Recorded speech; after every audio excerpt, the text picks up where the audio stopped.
Hey guys, it's Saturday, August 7th. It's about 3 in the afternoon and I'm just now really getting into this thing. Well, I guess that's not fair. I was sanding a bunch of wood and this morning I took 3 6-foot 1x4 oak boards and cut them in half on the width. So they were like 1x2s more or less, a little wider than 1x2. Then I flipped them on their side and cut them in half, so they were only 3/8 thick. That was a little bit harrowing with a not so sharp table saw blade. But here's the push stick I was using right here. So that gives you an idea. These are going to be the strips that go on the ceiling to cover up the screw holes and the seams. So the barber's in there painting those things up right now with poly shades, which you can't buy hardly anywhere anymore. But anyway, I went to the hardware store.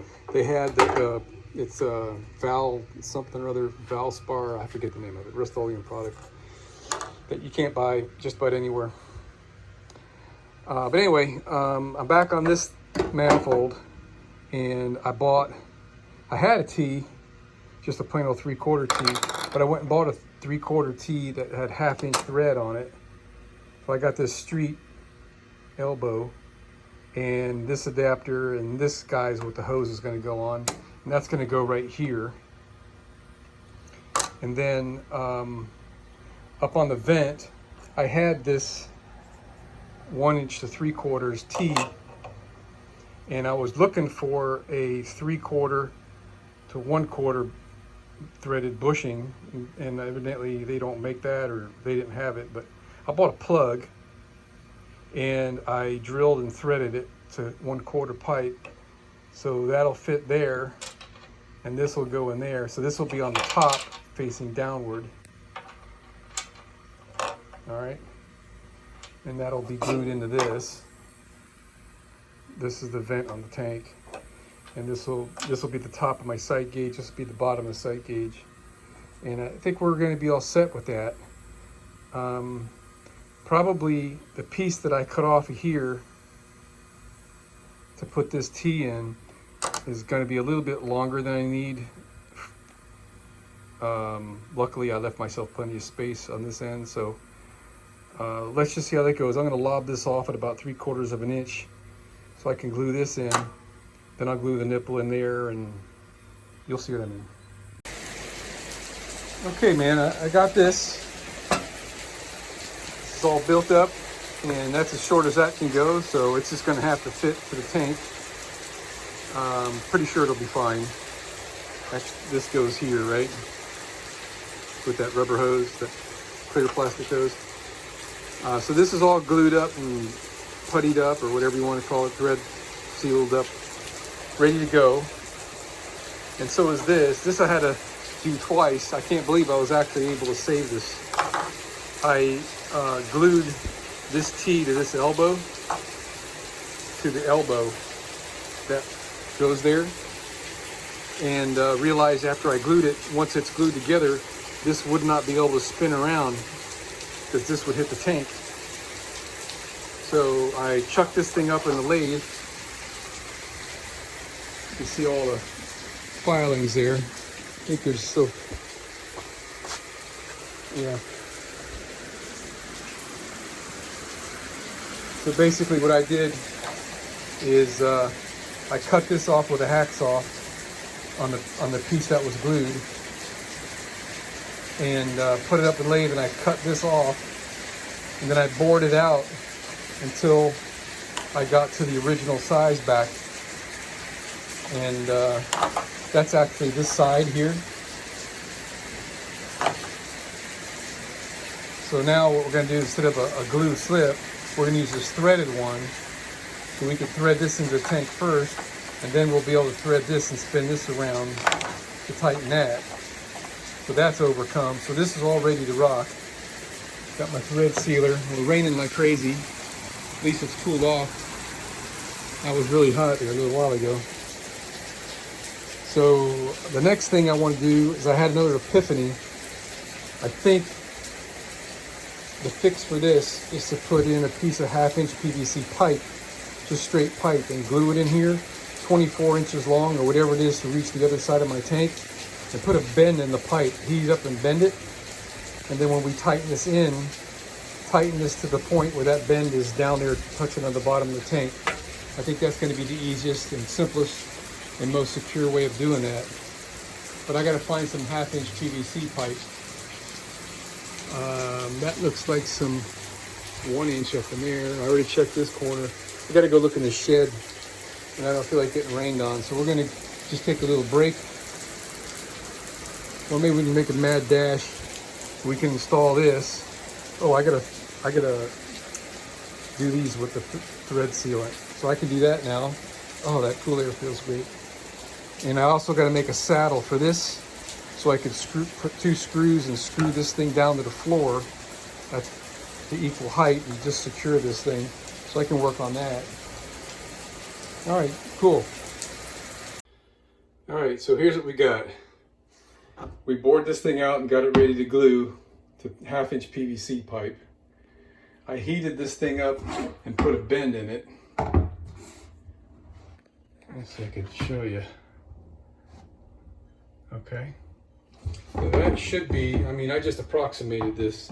That should be about the right bend that would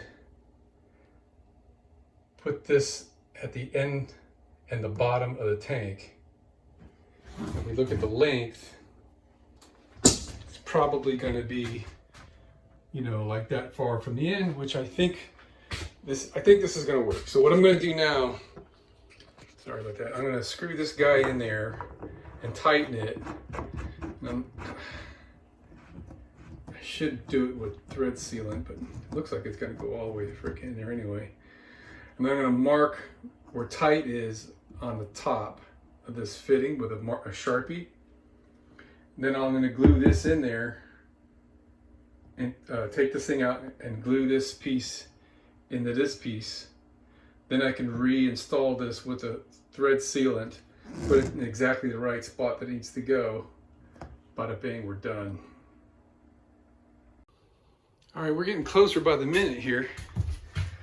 So, big success on this with the dip tube or whatever you want to call it on the inside. I'm not completely happy. I guess this is to be expected that these polyethylene fittings are a little bit looser than I would have liked. I mean, I guess they're just stretching when I screw the tapered pipe in. And in order to get this one as tight as I'd like it, I had to give it an extra turn or two. And this is just turned in there by hand with this as a lever.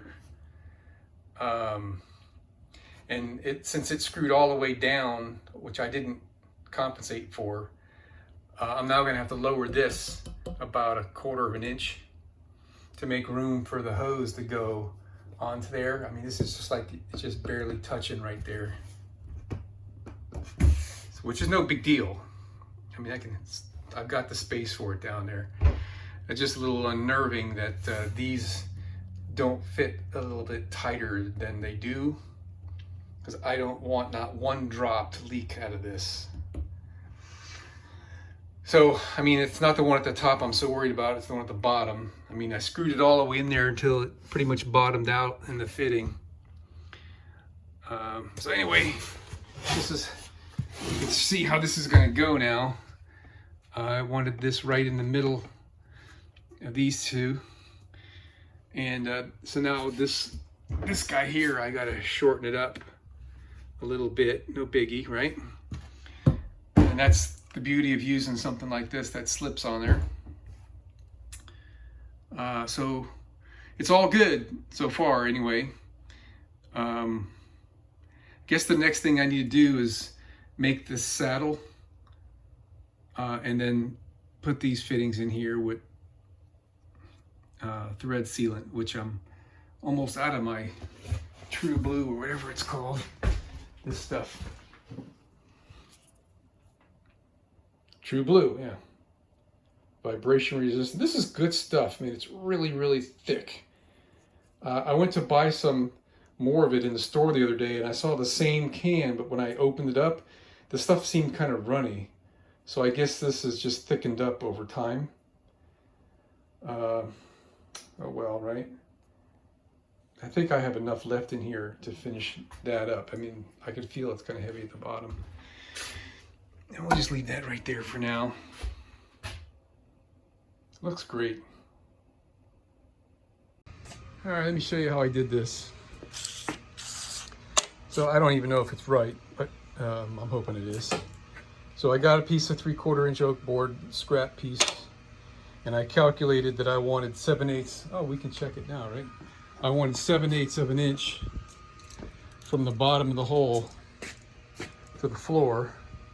So that should be 875, and we're at 900. So that is 25 thousandths of an inch bigger, which is cool. That's really, really close. Okay, guys, 25 thousandths. So I calculated that distance and half the pipe, and then I cut the wood. And then I took the wood and clamped it back in its original place. And then I drilled 2 3/16 of an inch holes here, and I left 2 drill bits in it to hold it together for me. I need to drill the rest of the way through and countersink the tops. So after I did that, I used a speed bore 1 1/8 and I drilled it out in the middle and on the line. And then I used the boring bar and I bored that out to be just like a hair, and I mean literally a hair smaller than this juncture on the pipe right here. Right here. And I measured that, I think it's, I forget what the heck it was, 1.37, 1.310. And this is just a little bit smaller, by about 2 thousandths of an inch smaller. So theoretically, that should fit right here tightly. And we'll be able to just put that there and screw it to the floor. I just need to get some screws that are, what do we got here? This is a little more than 2.5. 3.5 inch screw would be right.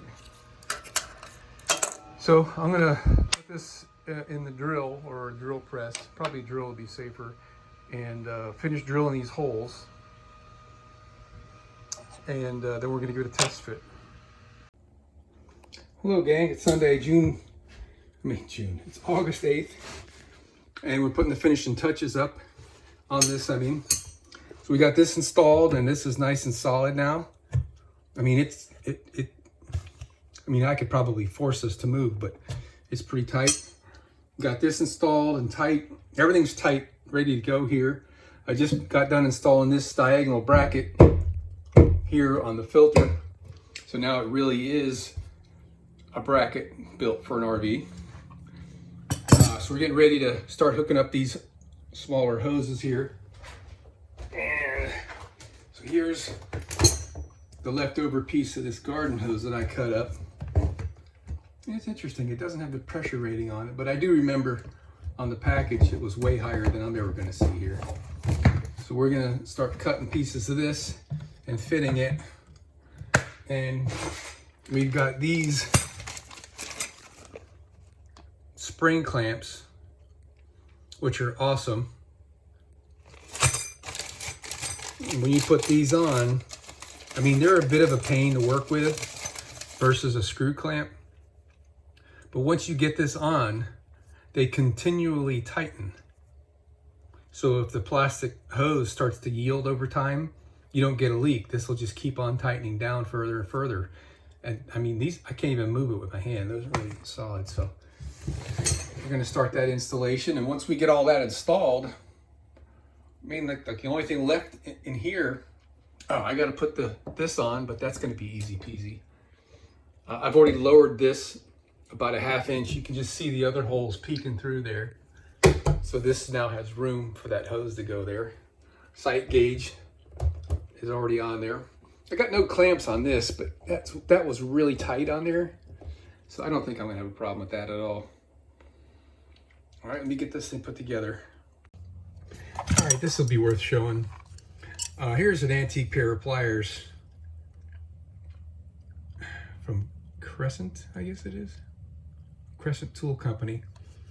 These were my dad's. So these are 50 to 50-ish years old. And, you know, I've never really used them for much. I mean, they're really good quality metal and everything. But anyway, what I did here is I made hose clamp pliers out of them by putting a groove with my Dremel right there by my first finger on both sides. So when you want to grab one of these clamps, it really fits in that groove and doesn't want to go flying out at the speed of sound. So we got that guy on there, and let's get the rest. All right.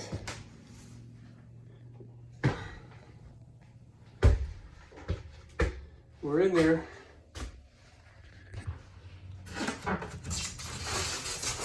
I think I'm just going to leave this foam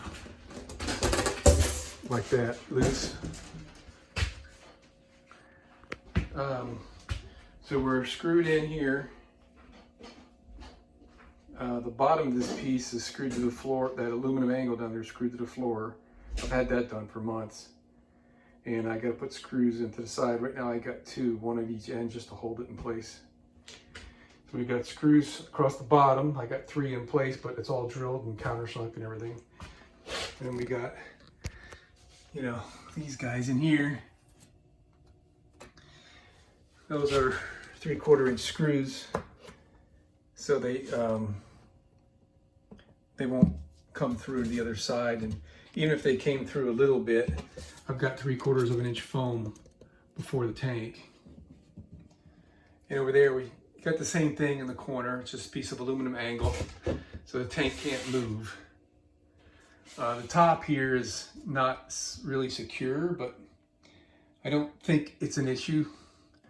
Because all we really want to do is keep the tank from sliding back. Like, God forbid we get rear-ended or something. You know, what is water? 8 pounds per gallon times 100 gallons. It's 800 pounds of water that we got to keep contained somehow. And so, you know, 1, 2, 3, 4, 5, 6 screws. Those are 1 1/4 screws going into 3/4 inch plywood. That ain't gonna move. That'll take quite a bit of force. So now 1/8 inch aluminum would have been better than 1/16, but that's all I had. So right now, except for those 2 clamps, which actually I can do a pressure test. I leave this valve shut and this valve shut. That will isolate the whole 12-volt pump system. We could pressure test this whole setup. I put this clamp on there. This PEX hose was up against this, kind of like just enough to rattle, so it won't touch anything now. The little woman had a great idea for the electrical switch for the pump. Why not put it up in the top, up here, on this or this? Because we're gonna have 2 switches up there anyway that I've yet to install. Those 2 will be for the recirculating shower pump and the recirculating shower valve to shut off the drain down there. So that means I've got to take this thing off, and that thing off, and change the wiring that I just got done doing up there, put another splice into it, and send that over to the switch, which is not a big deal. Just more busy work to do. But once we get the switch done, we can put the bed back in here, which would be great. The last thing to do under here, I mean, we're going to take all this wood out and paint it, but the last thing to do underneath here is, if I decide I wanted to put a piece of wood on top of this, which, you know, I don't know. There's only going to be from there to here space for the plywood on the bed. So if I put a piece of wood on there, it's going to take up that space. And right now, that's good enough to put like a rolled up garden hose or something. There's quite a bit of space here. in that, you know, what is that, an inch, 2-inch space right there from here to here for the size of this. So I don't want to lose that. I mean, ideally I would have a piece of plywood on here and I would screw down to the top and it would make all that rigid, but I think I'm going to leave it just like it is for now and see if I like it. I mean, the insulation is just there so the tank won't sweat like I am right now. But we're all done. Now, I'm going to have to find some, I guess what I'll do, I'll take this piece of foam off of here. I've been keeping that battery and inverter kind of out of sight because right now you can still look in here from the back windows of the bus, and you know what I mean. Better safe than sorry on that.